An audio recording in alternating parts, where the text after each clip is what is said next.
Hey, this is Don McGrath, creator of MasterRockClimber.com. I wanted to share with you something that I observed this last week when climbing with my friend Tom in the gym. Tom climbs at around the 10 plus, 11 minus level on a top rope. He's a young, strong guy who wants to get better and be able to lead at those levels outdoors. So we were climbing together, and while Tom was climbing, I noticed that every once in a while I would see his foot slip off a hold unexpectedly when it looked like he was in full contact with the hold. So I began watching more closely. And one thing that I began to notice is that often Tom's foot would begin sliding when his heel would drop below his toes on a hold. So his toe would be in full contact with the hold, and his heel would drop and his foot would slide off the hold. So, I began watching this, and I started thinking about it, went back to some high school physics, and think I have some insights to share with you that I think will be useful. So just to give you an idea of what I'm talking about, watch this clip and the climber on the right, and you might see a couple instances where his heel drops below his toes.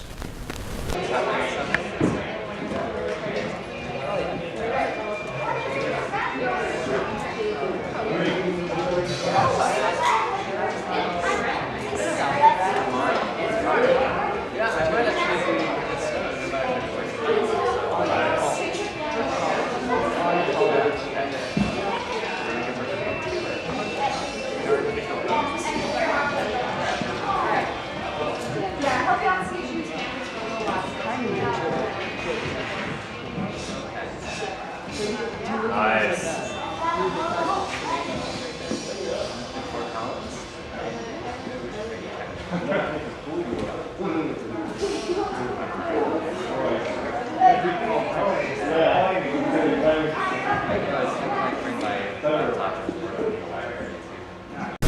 Okay, did you see it? I think you did. So let's delve a little bit more deeply into this. Okay, let's talk about the ideal case.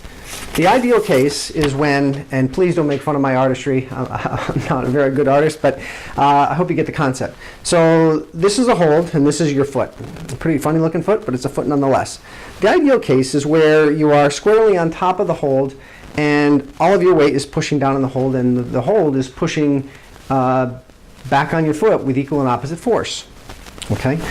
And the dropped heel case is one where your heel drops below your toes, causing your foot to become askew on the hold. So let's go and look at these in a little more detail. Again, I'm not going to get too scientific, but I do employ a little bit of high school level math to explain this, and I hope to give you some tips as to how to avoid it.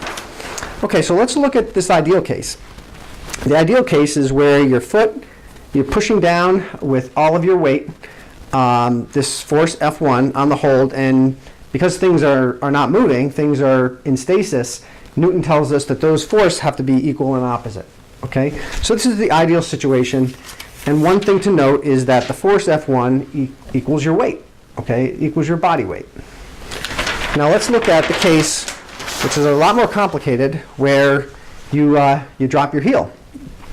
Okay, so this red arrow is the force due to gravity. It's your weight. It's always going down, right? Force due to gravity is always down. The hold has to push back up in that same direction with an equal opposite force for things not to be moving. That's what Newton told us. Okay, so but because those forces, because the force F1 is not perpendicular to the surface, what ends up happening is you end up breaking up the force into some components, if you remember high school physics. Okay, so this force F1 is broken up into a couple of forces. The normal force, okay, this black arrow, it's called Fn, and then another force which is acting to pull your foot off of the hold. Okay, that's what vector algebra tells us. Okay, so it turns out because your foot isn't moving, there's a force FF that counteracts this black arrow that's trying to pull your foot off of the hold. It's called FF. And let's talk about that a little bit. The reason that that your foot doesn't slide off the hold is because there's friction. And this force FF, as it turns out, is the coefficient of friction, this mu symbol here, times the normal force. Okay? So that is the force that's holding your foot on the hold. If there were no friction, your foot would slide right off the hold. Okay? Okay? So the end result is that you can only push against the hold with this force Fn, which is smaller than F1. Okay, so you can't push on the hold as hard.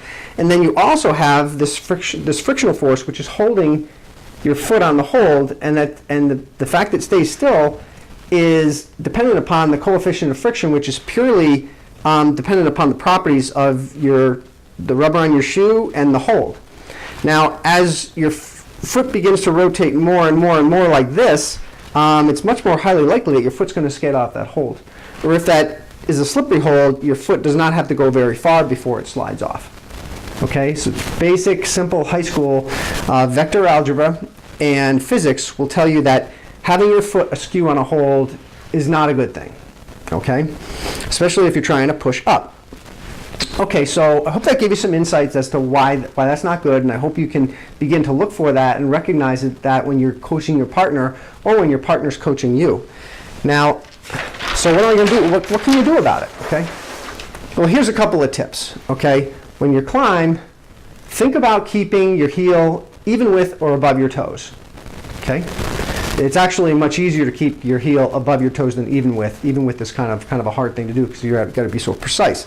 But think about keeping your heel above your toes. Second, practice heels up. As you're warming up and you're standing, stand there and just lift off the ground. Lift your heels off the ground and think that that's the way you want to be. When you're on a climb, when you're on 2 footholds, you want to be just like this with your heels slightly above your toes. That should be the feeling you have on a climb. So get used to that sensation. Get used to being able to engage those calf muscles to lift you up. Okay.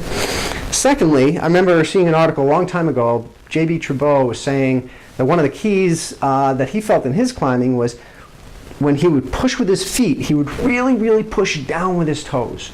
And so again, really pushing down with your toes will again tend to bring your heels above your toes. Well, I hope you found this useful. I certainly had fun putting it together and thinking about it. And I hope you were able to put some of these 2 tips into use. And till next time, climb strong, climb well, climb masterfully.